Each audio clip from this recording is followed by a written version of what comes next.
Muito boa tarde a todos, bem-vindos aqui ao Espaço da Inquieta, neste fantástico cenário para mais uma rubrica. Esta rubrica intitulada de Conversas com História. E há muita história para ser contada pelos protagonistas em primeira mão. Comigo hoje temos Hendrik Araújo, ele que viajou muito menino do Brasil para Portugal em busca de um sonho. Este sonho não foi concretizado nos patamares superiores do futebol português, mas está a ser concretizado no Campeonato de Portugal. E é com Hendrik que vamos conversar neste preciso momento, ele que representa a formação do Xandinenses. Muito boa tarde, Hendrik, bem-vindo aqui à Inquieta. Antes de mais, muito obrigado por teres aceitado este meu convite para esta conversa, porque não passa disso mesmo, de uma boa conversa. Boa tarde, Felipe. Eu que agradeço a oportunidade de estar aqui, falar um bocado da minha história e bater um papo sobre futebol. É isso mesmo, vamos bater esse mesmo papo. Quando estavas muito pequenino, jogavas em clubes do interior, depois surge aquele convite para ires para o Ninho do Urubu no Flamengo. Como é que surge esse convite? Porque vais logo para um espaço enormíssimo, como é o Rio de Janeiro, como é o Flamengo, um clube enorme a nível mundial. Então no Brasil nem se fala, o maior clube em termos de massa, de torcida que existe no Brasil. Como é que é feito esse salto primeiro para esse Ninho do Urubu? Então, a minha formação começa no Corinthians, né? Comecei no Corinthians, que é também um dos clubes grandes do Brasil. São Paulo. Depois do Corinthians eu passo pelo São Paulo, que é um grande clube também. Depois eu vou para o Paraná Clube. E o Flamengo, eu dei uma curta passagem no Flamengo, mas minha maior altura da formação que eu tive foi no Corinthians e no São Paulo. Que eu fiquei 2 anos no Corinthians e 2 anos no São Paulo. E depois eu tenho uma passagem pelo Paraná Clube. E aos 17 anos eu tenho uma pequena passagem pelo Flamengo. Depois eu retorno e tenho uma grave lesão. Foi aí que começa um bocado da minha formação, onde eu penso em parar. Com 17 anos eu tenho uma lesão e a gente estando num clube, quando tem uma lesão já é complicado. Certo. E eu tenho uma lesão estando sem clube. Que eu sou dispensado, depois em uma pelada eu fui jogar e tive uma lesão grave. E nisso eu fiquei 6, 7 meses parado e eu só passava na minha cabeça em parar de jogar, que eu não queria mais, que foi aí que apareceu uma outra oportunidade que a gente vai contar. É isso mesmo. Mas nesta paragem, obviamente, quando te lesionas, ou quando se lesionam ao serviço de um clube é diferente, o próprio tratamento é diferente, o acompanhamento médico também é outro. Tu pensaste em parar, mas o que mais é que te passou pela cabeça? Olhaste para ali como que um sonho acabava de ser destruído? É complicado, né? Só quem sofre lesão sabe como funciona. Se eu tivesse lesionado no clube, era mais tranquilo, que eu ia ter um tratamento, mas eu estava sem clube nenhum, me lesionei, e quando eu volto, nenhum clube queria pegar em mim. Porque quem vai pegar um jogador que está voltando de lesão ainda com 17 anos? Com 17 anos parece ser novo, mas quando você está sem clube, no Brasil, você é velho. É que a formação passa rápido. Então né? Ninguém quer apostar. Então foi um momento muito complicado, onde só passava na minha cabeça parar de jogar. Tinha chegado para minha mãe e falei que não queria mais, que queria arranjar um trabalho para seguir outro caminho. Como é que se representa 2 clubes tão históricos em São Paulo, como é o Corinthians e como é também o São Paulo? É verdade, são 2 clubes rivais, não tanto como Palmeiras e Corinthians, mas 2 clubes muito grandes, 2 clubes rivais, 2 clubes com muita história, 2 clubes com Libertadores, enfim, há tanto para contar acerca desses 2 clubes, mas como é que foi vestir a camisola de um e depois vestir a camisola do outro? As 2 são brancas, isso aí. Eu comecei na escola de futebol do Corinthians, né? Eu moro num bairro de São Paulo, que é uma periferia de São Paulo, uma favela, né? E lá tinha uma escola de futebol do Corinthians. E eu comecei lá com 10 anos, comecei a jogar e nisso fui recrutado para jogar no Corinthians mesmo. Fiquei 2 anos no Corinthians, depois eu sou dispensado do Corinthians e na semana seguinte o São Paulo me procura e eu vou pro São Paulo.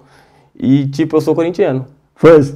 E muita gente ficava falando, nossa, agora vai jogar no São Paulo, que é rival do Corinthians. Mas na época eu não olhava para isso, que eu sempre sonhei em chegar lá em cima.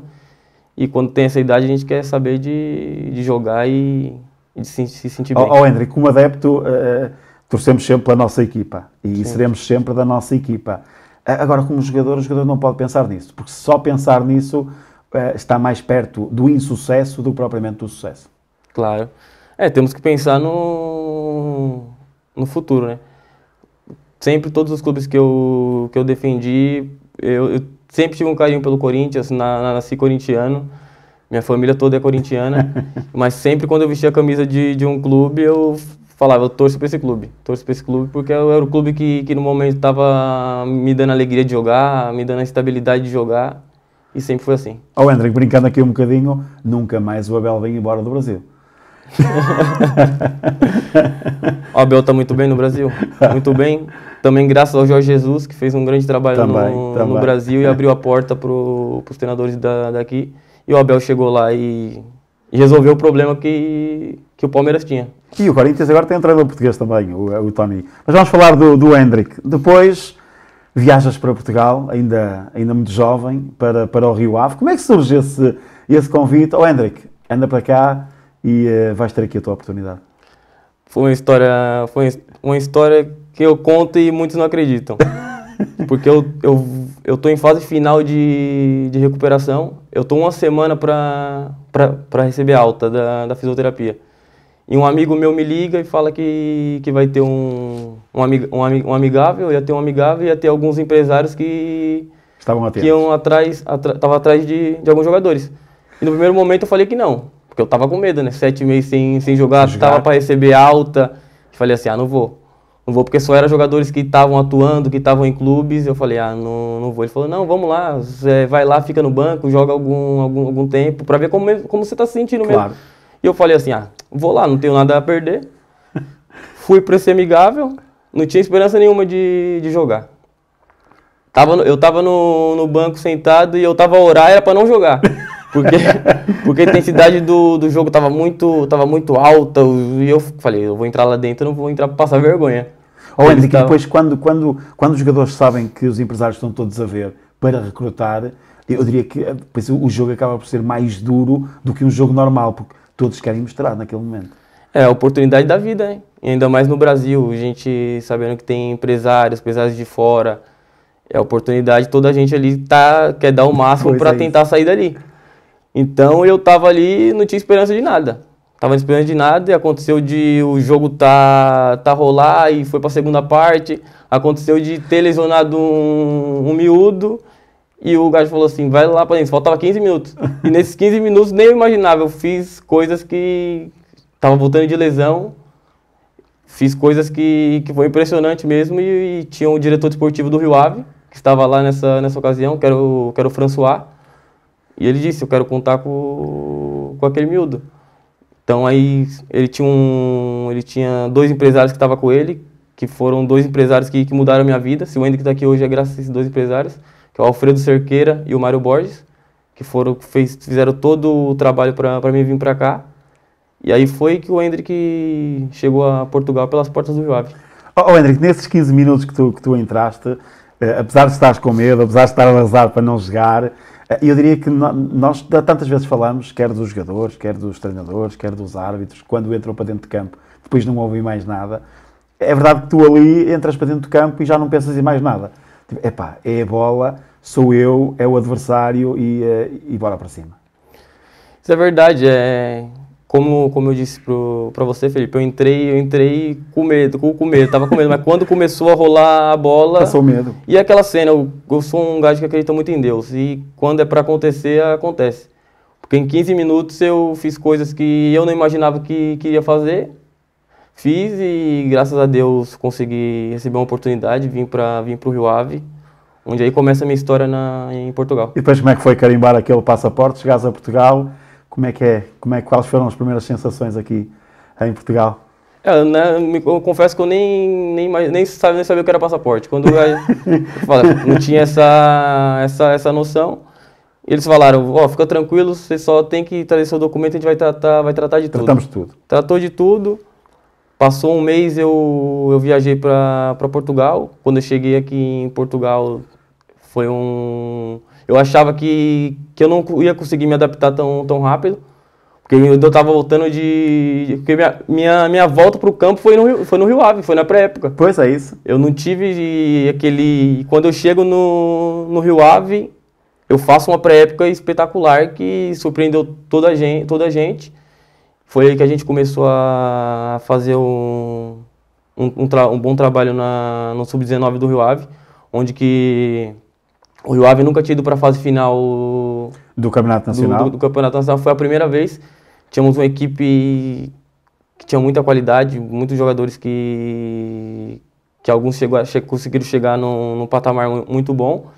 E eu, quando chegou em janeiro, eu já estava treinando com a primeira equipe, com o Senna. Eu treinava com a primeira equipe, eu treinava 1 ou 2 vezes por semana e descia para jogar no Júnior. Foi aí que eu tive uma experiência que, para mim, foi uma das melhores. Trabalhei com o Nuno Espírito Santo, com o Ederson, com o Oblak. Exatamente. E na época eu não imaginava a proporção que depois o Ederson e o Oblak ia tomar. Porque era o Ederson, era o reserva e o Oblak também era reserva. Os dois eram reserva. E os dois se tornaram os dois guarda-redes melhores do mundo. E depois começa o Oblak, e depois há um jogo em que o Oblak ou é expulso ou é lesionado, acho que é expulso, e entra o Ederson e depois é a história, né? Sim. E depois é a história. E o Ederson tem uma história muito bacana também, que o Ederson no Brasil, ele jogava no São Paulo, ele foi dispensado do São Paulo, por altura. Dispensaram ele, porque eu cheguei a jogar com ele no São Paulo. Ele era um ano mais velho que eu, e dispensaram ele porque ele não tinha altura para guarda-redes. Falava que ele era pequeno. E hoje ele... Dos melhores do mundo. Passou pelo Ribeirão também, por abaixo. Sentiste que ali na fase dos júniores para os séniores faltava ali um meio termo, faltava ali uma equipa B, um sub-23, para vocês poderem ganhar muito mais rotina, para entrarem mais rapidamente na equipa sénior? Achas que foi isso que faltou? Eu costumo dizer que naquela época, se a gente tivesse que, igual hoje, tem muitas equipes sub-23, criar essa Liga Revelação, eu acho que ajudaria muito. Nessa época a gente não tinha isso. Tinha poucas equipes que tinham... Pois é, exatamente, era dos júniores para os séniores, e o salto acaba por ser muito grande, não é? E é complicado, querendo ou não, e ainda mais numa equipe da Primeira Liga. Da Primeira Liga é muito complicado. Você chega ali e a intensidade é completamente diferente, que você está no júnior, mesmo você tendo qualidade, você chega ali, é outro ambiente. Então é o que o Felipe falou, era o que faltava na época, era uma equipa B, uma equipa sub-23, porque a gente teve muitos jogadores que, quando acabou o segundo ano de júnior, o Joab chamou 5 jogadores para assinar com contrato profissional. Chamou eu e mais 4 jogadores, mas era para ser emprestado para equipas do Campeonato de Portugal. E se tivesse nessa época um sub-23, uma equipa B, a gente estava ali e ia conseguir... E treinava sempre muito mais vezes com os séniores e qualquer oportunidade podia ser imediatamente agarrada. E depois, o que é que faltou? O que é que faltou para tu chegares e chegares lá acima? Chegares à primeira equipa do Rio Ave? Mesmo depois dessa assinatura do contrato profissional, mesmo depois do empréstimo, o que é que faltou para chegar lá? Acho que faltou paciência naquela época, porque também eu vim de um país, vim de uma cidade que eu não tive aquela formação por trás, claro, que o jogador tem que ter. Então eu cheguei aqui, eu costumo dizer que o Hendrick veio do nada, e deu certo. Porque eu vim de um bairro que de 10 miúdos, 8 vão para a vida ruim. Pois.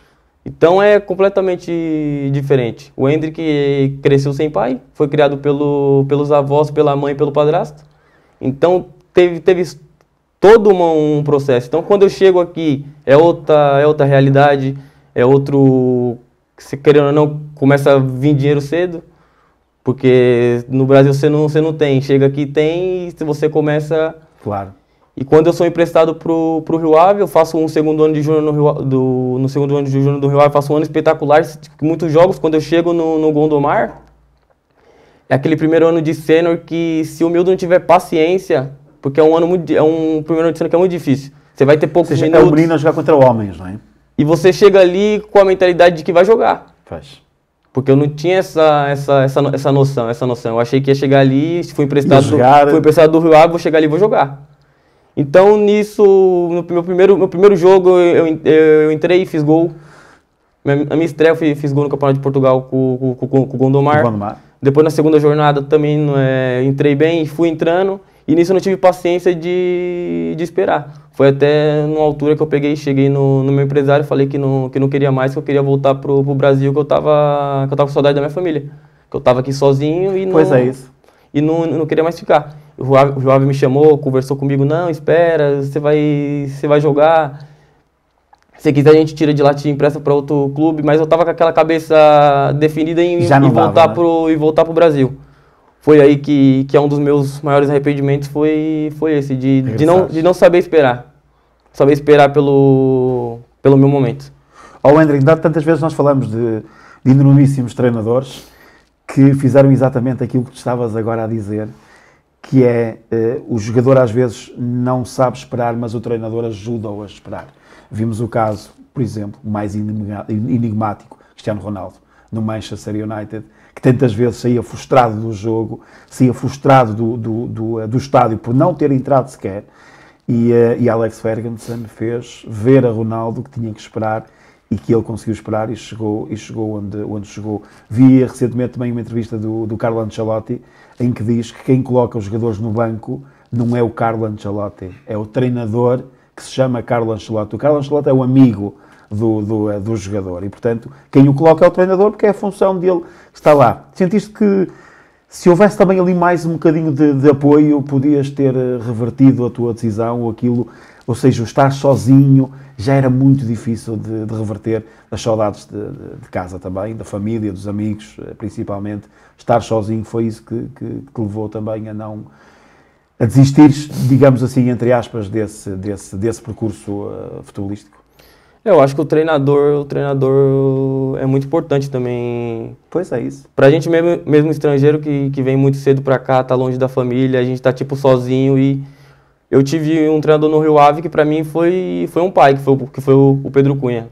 Sempre que acontecia alguma coisa, ele sempre tava a conversar, sempre tava em cima, sempre tava dando conselhos. E quando eu subo no primeiro ano de sênior, às vezes, tipo, a gente é miúdo e faz coisas que também não é para fazer, e o treinador também não dá aquela atenção, porque é miúdo, tem mais jogadores. Então, se eu tivesse no Rio Ave, como a gente falou agora, um Sub-23, uma equipe B, eu acho que eu teria mais uma atenção. Mas naquele momento mesmo, foi como eu falei pro Felipe, eu estava focado em voltar pro Brasil, não estava com cabeça para continuar. Era uma decisão que já tinha tomado. O Rio Ave me chamou para conversar e não conseguimos resolver. Foi aí que eu retornei pro Brasil. Foi um erro que eu me arrependo até hoje. E depois, como é que foi estar lá no Brasil? Mas estavas lá no Brasil, mas com o pensamento aqui em Portugal outra vez? Ou olhaste e caíste, eu diria que na real, e disseste assim, epá, o que é que eu fui fazer? Como eu disse pro Felipe, quando eu volto pro Brasil, como eu tinha jogado no Rio Ave, eu achei que eu voltando pro Brasil ia abrir uma porta para mim no Brasil. Foi aí que não abriu. As portas estavam fechadas no Brasil, eu não consegui clube no Brasil, então meus empresários começaram a tratar já para a próxima época. Foi aí que eu voltei para cá, eu volto para Naval. Mas quando eu vou para Naval, a Naval tá em fase em falência. E aconteceu o quê? Eu vou para Naval, fico 3, 4 meses sem receber, e nisso eu falei assim, não, isso não é para mim. Foi aí que levei outra paulada e falei assim, não, isso não pode estar acontecendo. Peguei, tive que voltar pro Brasil, que estava sem receber, começou o CEF a aparecer lá na Naval, o clube estava para fechar, falei, vou embora, Foi aí que eu parei de jogar. Voltei pro Brasil e, se você olhar meu histórico, exatamente, é isso eu fico 3 anos sem jogar. Exatamente, é isso mesmo. Hendrick, há aqui um dado muito curioso, que tu passaste por ele, tivemos jogadores também de Salvador de Oliveirense que também passaram, vários jogadores da América do Sul, maioritariamente brasileiros, que vêm para Portugal e depois têm muitas dificuldades, os clubes não pagam, muitos deles estiveram a dormir debaixo da bancada. Tu conversaste com muitos colegas teus também relativamente a isso, porque às vezes o sonho torna-se num autêntico pesadelo para muitos jogadores. Pois, no Brasil isso acontece muito. Aqui graças a Deus, aconteceu, mas rapidamente o pessoal comigo já ajustou e parou de acontecer essa... Foi isso. Agora no Brasil isso acontece muito na formação. Eu já passei por situações no Brasil que você chega num clube na formação no Brasil, é um quarto para 10 pessoas ficar. Pois. É colchão em tudo que é lado e você come mal, se alimenta mal, e os pais ligam e você fala que tá tudo bem. Porque você não quer desistir daquele sonho, você não quer voltar para casa e falar assim, não, eu desisti. Você quer falar pro seu pai o que tá acontecendo. Claro. Então, muitos, os brasileiros que sabem, a maioria passou por isso. Sofre. Passou por isso, que sofre. E aqui, graças a Deus, como eu falei para você, teve clubes que fizeram isso, mas pagaram a conta. Sim, sem sombra de dúvida. E depois surge um novo convite para voltares a Portugal, desta feita para o berço. Como é que foi esse convite e como é que tu aceitaste depois de 3 anos? Porque eu diria que já tinhas desistido, porque 3 anos é muito tempo. Sim. 3 anos já tinhas desistido do sonho. Como é que tu recebes aquele telefonema, como é que o telefone toca e tu, epá, então eu agora vou outra vez e vou outra vez arriscar. Como é que foi isso tudo? Então, esses 3 anos que eu fico fora, mas eu não fico fora do futebol. Certo. Eu fico 3 anos jogando na várzea. Que a gente, em São Paulo tem a várzea aqui no Brasil, que é muito conhecida e é o quê? É muito dinheiro, dá muito dinheiro. E eu só jogava no final de semana. É o time varziano. Jogava final de semana e o quê? E você consegue, no final de semana, jogar 3, 4 jogos. E nisso, acaba o jogo, eles te pagam. E eu tava vivendo só disso. Eu entrei nesse mundo e acabei me viciando nesse mundo. Mas é um mundo que o que é dinheiro fácil, mas vai fácil. E você tá num ambiente que é um ambiente que eu não gosto nem de falar que é um ambiente ruim. E quem vir alguns vídeos de jogos da várzea vai perceber o que é este ambiente. É só depois dar uma pesquisada no que é este ambiente ruim, porque é muito fácil perceber o que é. Sim. Então, quando tem o nascimento do meu filho, quando meu filho em 2017, eu sei que eu vou ser pai, minha mulher tá grávida em 2017, a minha cabeça dá um giro completamente, porque vem a lembrança do meu pai. Claro. Vem a lembrança do... Comecei a pensar, não, meu filho não pode... Eu não posso fazer o mesmo. Não pode ter o mesmo crescimento que eu tive, não pode crescer no mesmo ambiente que eu. E eu nisso, o meu empresário na época, o Mário Borges, me acompanhava sempre. Ele sempre me acompanhou desde quando eu vim pra cá e depois na várzea. Porque como ele era de lá, ele acompanhava. E eu era um dos destaques na várzea. Era muito falado. Toda a gente falava, como que como é que esse moleque... Como que esse gajo não tá jogando profissional? E nisso, quando chega em 2017, eu recebo a notícia que eu vou ser pai e minha cabeça dá uma reviravolta. Eu falo, não, eu tenho que sair daqui porque senão vai acontecer alguma coisa, eu não vou...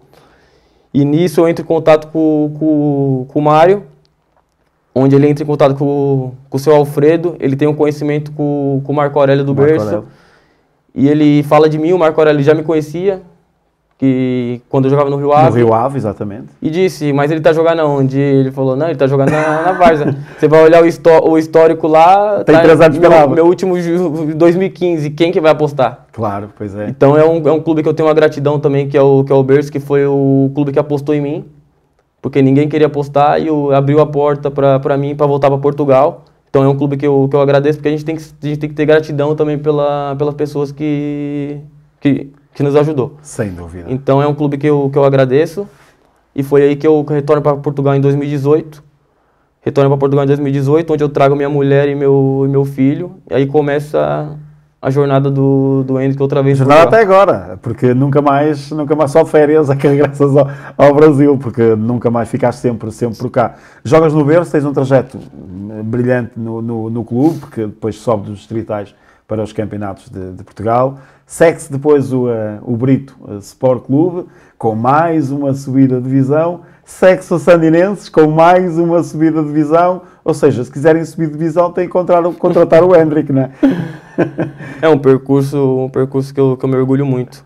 Quando eu chego no Berço, a gente faz uma época brilhante. Uma Sem época... dúvida. E eu até uma história engraçada que eu vou contar. Quando eu chego no Berço, eu chego lesionado.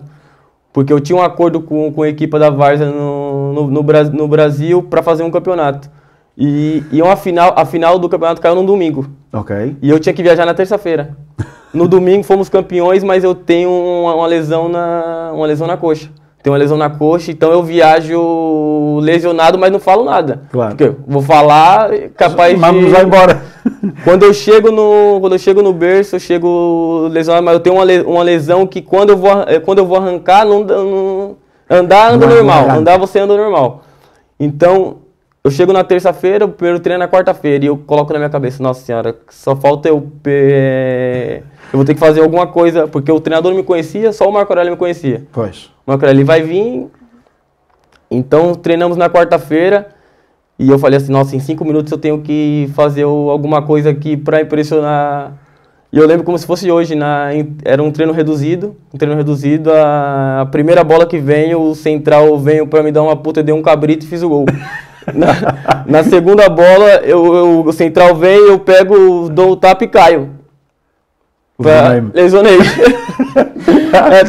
É uma história engraçada, foi aí que... Que maravilha! Fiquei 1 mês e meio porque eu jogava muito jogo na Várzea. Tinha sábado que eu fazia três jogos, no domingo eu fazia 3 jogos, porque era o meu sustento, eu tinha que jogar. Rentabilizar. Então, quando eu chego aqui com a musculatura muito... Então eu tive que ficar 1 mês e meio para tratar também dessa lesão. Foi aí depois que eu tô em forma, que eu começo a jogar e consigo ajudar o berço, quando a gente é campeão da Pro Nacional, Exatamente. Campeão da Supertaça de Braga, campeão da Taça do Minho, Campeão do Minho, e vice-campeão da Taça de Braga. Exatamente. Exatamente. E aí que a gente sobe para o Campeonato de Portugal, eu fico no Campeonato de Portugal, faço alguns jogos aí que também, aí depois começou a acontecer as mesmas coisas. Porque eu estava aqui com minha mulher e meu filho, mas o restante da minha família estava no Brasil. Estava passando por uma situação complicada. E nisso minha cabeça começou a virar, eu comecei a ter dificuldade, não tinha mais alegria de jogar. Comecei a querer, com os mesmos pensamentos que eu tinha antes, de querer voltar.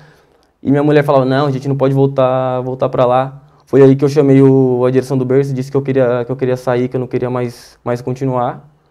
Foi aí que eu conversei com eles e eles me liberaram. Querias trazer, no fundo, também a tua mãe. Sim. A tua mãe para cá. Hoje está cá, a Sim, Claudinha também, a Deus. a viverem cá em Guimarães com vocês. Fantástico, família maravilhosa que vocês têm. E depois passa-se no Brito e chega-se aos Sandinenses com mais uma subida de divisão. É verdade que não são campeões, é no fundo por convite, mas vá lá mesma. Sobe-se aqui também ao Campeonato de Portugal. Como é que é este Sandinenses?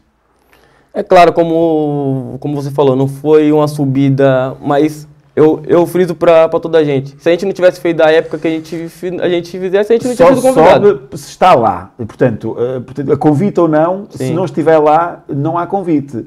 E, portanto, isso aí não há volta a dar. Mas como é que é este Sandinenses? Então, quem me conhece sabe o carinho que eu tenho pelo Sandinense. E eu costumo dizer que o Sandinense foi a equipe que devolveu alegria pro Hendrick voltar a jogar. Porque quando eu recebo o convite do Sandinense, eu tinha muitas propostas melhores que o Sandinense financeiramente. Mas quando eu sentei para conversar com o pessoal do Sandinense, expliquei toda a minha situação para eles, sobre a minha família, E eles me acolheram de uma forma que eu não consigo nem descrever, porque foi uma verdadeira família mesmo. Eles não se preocuparam com o Hendrick em campo. Porque muitas equipes se preocupam só com ele vai lá para dentro, ele tem que resolver, ele tem que jogar. E não se preocupa no que está se passando com o jogador fora dele. E Às vezes é tão mais importante o homem do que o jogador.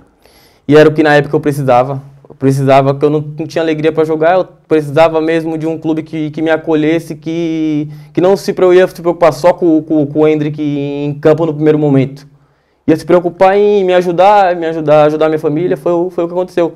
E a prova disso foi que depois eu consegui ajudar o Sandinense, até hoje já estou 4 épocas no Sandinense, e os números diz por si só. E números fantásticos no Sandinenses, mesmo esta temporada, apesar de ter sido ali uma repescagem para o Campeonato de Portugal, e um campeonato é uma maratona. Tantas vezes falamos, porque há momentos altos, há momentos baixos, começam muito bem, depois há ali uma ligeira quebra, fim de semana mais um triunfo saboroso fora de portas. É um campeonato, obviamente, muito difícil. Hendrik, não é uma pergunta polémica, porque não entra aqui nesta minha questão, mas é um campeonato de uma injustiça muito grande, porque um campeonato onde só há 14 equipas e 5 delas têm que descer de divisão, eu acho que é desumano. É. Como eu disse pro... São 18 equipas, um campeonato longo, Sim. e desce 5. Opa, ok, há 13 equipas que não vão descer. Agora, num campeonato de 14, 5 descerem, acho que não faz sentido. Mas isso é a minha opinião, claro. Sim. Ainda mais para um clube como o Sandinense, até o Brito mesmo. Sim, claro. Como a gente diz, é fazer milagres. Que você, mas é que não duvido. Que você entra ali... Gente, a nossa equipa toda trabalha o dia todo. Chega às 8 horas da noite para treinar. Eu costumo dizer que a nossa equipa tem um espírito de sacrifício que...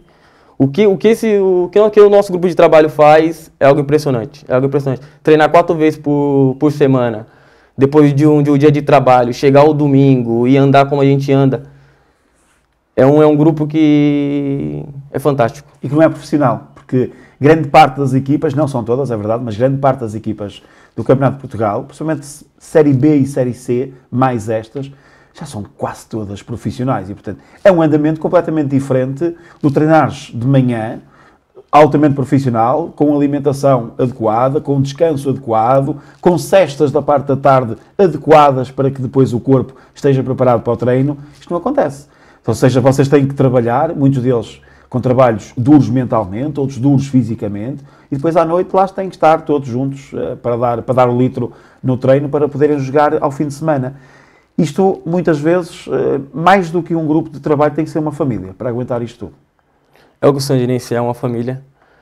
Que o Felipe frisou muito bem, o que pesa muito é a parte mental. É a parte mental, porque as equipes profissionais treinam todo dia, mas tem um período de descanso, tem outra alimentação, tem tudo diferente. A gente não pode ter uma alimentação de atleta trabalhando o dia todo. Tem jogadores só uma hora para almoçar. Tem jogadores nossos que chegam no balneário em cima do treino, é um café, uma bolacha Maria e assim, eu tenho que até que ele tinha me cobrado isso. O nosso preparador físico, para mim, é o melhor preparador físico do Campeonato de Portugal, porque colocar os jogadores do Sandinense no final de semana para jogar de igual para igual com equipes profissionais, para mim é o melhor, porque o quê? Trabalha 8 horas, depois mais 2 horas de treino. Se você for contar as horas para chegar no domingo, o malta tem que chegar morto. E a gente joga de igual para igual com todas as equipes da nossa série. Já para não falar que depois o jantar é feito quase às 11 da noite. E por norma, um jogador profissional não pode jantar às 11 da noite porque a barriga não pode estar tão cheia quando vai para a cama. Portanto, quando se janta às 11 da noite, tem-se de deitar e quase imediatamente a seguir, porque no dia a seguir é dia de trabalho. E, portanto, tudo isto condiciona aquilo que é a performance de um atleta de alta competição para poder jogar ao fim de semana. O Hendrik, já estás com 30 e, portanto, já entraste aqui nas 3 dezenas. O que é que ainda te falta fazer no futebol? Onde é que sonhas ainda chegar no futebol, ou manter-te por aqui já era extraordinário? Eu costumo dizer que o Sandinense me deu alegria para jogar e me deu mais motivação para tentar chegar o mais alto possível. Porque antes o Hendrik só queria vir para Portugal, trazer a família dele e ficar tranquilo, se estabilizar. Hoje o Hendrik, nesses 4 anos em Sandy, tem alegria para jogar, agora tem motivação para chegar o mais alto possível. E é isso que o Hendrik vai procurar, onde mais alto possível eu conseguir chegar, vai ser bom para mim e vai ser bom para minha família. Hendrik, podemos dizer que estes últimos 4 anos foram os 4 anos mais felizes da tua vida? Conseguiste trazer a tua mãe para cá, para junto de ti, da tua mulher, do teu filho, jogar com alegria, fazeres o que gostas. Podemos dizer que são os 4 melhores anos que tu tiveste? Sim, foram bons anos. Bons anos também, situações com o Sandinense também. A gente foi 4 anos. Hoje a gente está no Campeonato de Portugal, mas a gente já passou por muita coisa. Há 2 anos atrás a gente estava lutando para não descer para a divisão de honra. Pois foi. Então, hoje estamos no Campeonato de Portugal, mas temos também que valorizar as pessoas que estavam lá atrás, os grupos de trabalho que passaram, as equipes técnicas que passaram, porque temos que agradecer a toda a gente. Se o Sandinense está aqui hoje, é graças também a essas pessoas. Sem dúvida alguma. O Sandinense, nos últimos anos, tem tido sempre capitães históricos, capitães com muitos jogos nas pernas. Tivemos o Pinto, temos o Lamelas, e, portanto, isto é importante também que uma equipa tenha este tipo de liderança dentro do campo. Obviamente que tem que haver liderança administrativa, tem que haver a liderança técnica por parte do treinador, mas tem que também haver uma liderança forte por parte dos capitães de equipa. Pois, costumo dizer que o Lamelas é o verdadeiro capitão. É um capitão psicólogo, que é tanto capitão como ele consegue orientar aquele balneário. Quando a malta tá mais desanimada, ele é o gajo que chega para dar uma palavra. É o verdadeiro capitão. O Pinto também teve um papel fundamental na nossa subida, nesses 2 últimos anos que a gente garantiu a manutenção na Pro-Nacional e a subida de divisão. Nunca vestiu a braçadeira de capitão, mas era um verdadeiro capitão no balneário. Tivemos também outros capitães, o Thiago Martins, que foi fundamental, também não podemos esquecer dele. Também agora temos o Bruno Alves também, que agora virou capitão. Então, como eu sempre disse, o Sandinense é uma verdadeira família e quem joga no Sandinense não é pela qualidade ou pela... Primeiro o Sandinense olha o homem. Para jogar no Sandinense, primeiro a gente olha o homem para depois... E depois o atleta. Sim. A última pergunta, Hendrik, fazer o golo que dá a manutenção um quanto antes, podemos marcar isso aqui como contrato firmado, não? Se eu tiver a oportunidade de fazer domingo, já vai ser muito bom. Esperamos que aconteça, que a gente possa fazer um grande jogo e deixar também uma palavra para os nossos adeptos, que nesses últimos 3 anos aí tem sido nosso 12º jogador, tanto na fase que a gente quase desceu para a divisão de honra, eles que seguraram aquilo lá, porque foi uma época muito difícil. Foi. Então, eles estão fazendo um trabalho excelente fora de campo, estão dando motivação para a gente vai correr sempre por eles para atingir o mais rápido possível os objetivos do Sandinense. Hendrik, muito obrigado por esta conversa. Felipe. Falámos aqui do teu percurso, desde a favela de São Paulo até à Cidade de Verso, até Guimarães, onde representas agora o Sandinenses, junto dos que te amas, contigo, com a tua família, com a tua mãe também. E, portanto, muito obrigado por este momento. Obrigado, Felipe. Eu que agradeço a oportunidade. Trouxe aqui um presente do nosso clube aqui. Em breve a gente vai trazer a camisa para você, também? Opa, muito obrigado. Deixa-me mostrar aqui à malta, porque é o cachecol que aqueles jovens meninos que estão sempre lá atrás da baliza a fazer um barulho enorme, costumam também levar para os jogos. Bem, e é com este cachecol e também com esta conversa maravilhosa com o Hendrik que terminamos este mesmo programa. Até para a próxima semana com mais um convidado. Até lá, um forte abraço.